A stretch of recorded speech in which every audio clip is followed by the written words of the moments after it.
Nah, jadi ilham yang terjadi atau terbentuk menjadi sebuah Alkitab itu tidak seperti yang kita bayangkan, tokoh-tokoh mak ceblok jadi Alkitab, tidak seperti itu. Tapi mereka mengalami waktu yang sangat amat panjang, beratus-ratus tahun lamanya untuk menjadi sebuah Alkitab. Nah, ini Bu Dani jelasin sedikit ya. Ini dimulai sejak 1800 sebelum Masehi. Nggak usah dibayangin kayak apa bentuknya zaman itu, tapi silahkan ini sebagai informasi bagi kalian. Itu adalah pada zaman bapak-bapak bangsa. Kalian tahu bapak bangsa ada Abraham, Iskak, dan Yakub. Nah, pada zaman itu, kisah ini diteruskan secara lisan, turun-temurun. Jadi waktu itu memang belum mengenal bahasa tulis. Kemudian dilanjutkan di tahun antara 1600 sampai 1225 sebelum Masehi. Nah, di sini kisah bangsa Israel ini pada saat itu mereka mengungsi ke Mesir. Mereka akhirnya diperbudak oleh Mesir dan dibebaskan oleh Musa sampai dengan perjanjian di Sinai. Atau di situ juga kita menerima 10 perintah Allah yang diberikan dalam bentuk 2 loh batu kepada Nabi Musa. Nah, kemudian antara tahun 1225 sampai 1030 sebelum Masehi, ini adalah pada zaman Musa sudah mengantarkan bangsa Israel ke tanah Kanaan, tetapi Musa tidak bisa masuk ya. Mereka masuk dipimpin oleh Yosua pada saat itu. Dan di sini juga kehidupan bangsa Israel masih belum mengenal bahasa tulis, jadi mereka tetap meneruskannya secara lisan.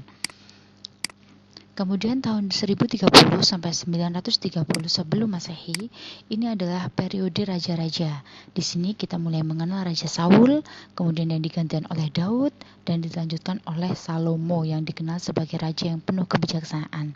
Nah, di sini dalam pemerintahan Salomo, mereka sudah mengenal tulisan sedikit demi sedikit.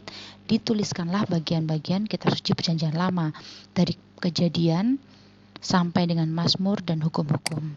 Nah, kemudian antara tahun 1930 sampai 722 sebelum Masehi, ini mulailah pada kerajaan Israel dan Yehuda pada saat itu pada kepemimpinan Raja Salomo. Mereka memang terpecah menjadi 2, yaitu kerajaan utara Israel dan kerajaan selatan yaitu Yehuda. Tapi memang kerajaan Israel sudah wafat atau runtuh pada tahun 722. Nah, di sini penulisan kitab suci Perjanjian Lama dilanjutkan mulai dari kitab Pentateh atau kitab Taurat Musa dan dilanjutkan dengan kisah para nabi. Selanjutnya 722 sampai 587 sebelum Masehi, ini kerajaan Yehuda masih berlangsung walaupun kerajaan Israel sudah jatuh. Nah, di sini ditemukan juga tulisan tentang sejarah bangsa Israel, beberapa Mazmur dan Amsal. Jadi di sini sudah semakin mengenal banyak sekali tulisan. Kemudian tahun 586 sampai 539 sebelum Masehi, ini adalah zaman pembuangan di Babilonia. Kira-kira mereka dibuang itu 50 tahun. Nah, tapi selama masa pembuangan itu ternyata penulisan kitab suci atau kitab sejarah pada khususnya itu tidak berhenti. Mereka tetap menuliskannya sampai akhirnya ditemukan kitab Imamat. Nah, tahun 538 sampai 200 sebelum Masehi, mereka akhirnya dibebaskan dari pembuangan oleh Raja Persia.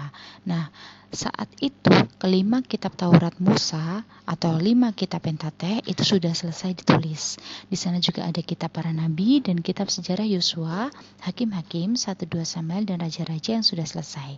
Bahkan ada 150 kitab Mazmur dan beberapa tulisan kebijaksanaan. Nah, 2 abad terakhir barulah bermunculan ada kitab Daniel, Esther, Yudit, Tobit, 1-2 Makabe, Sirak, dan kebijaksanaan Salomo. Nah, itu dia sejarah perjalanan penulisan Alkitab yang memakan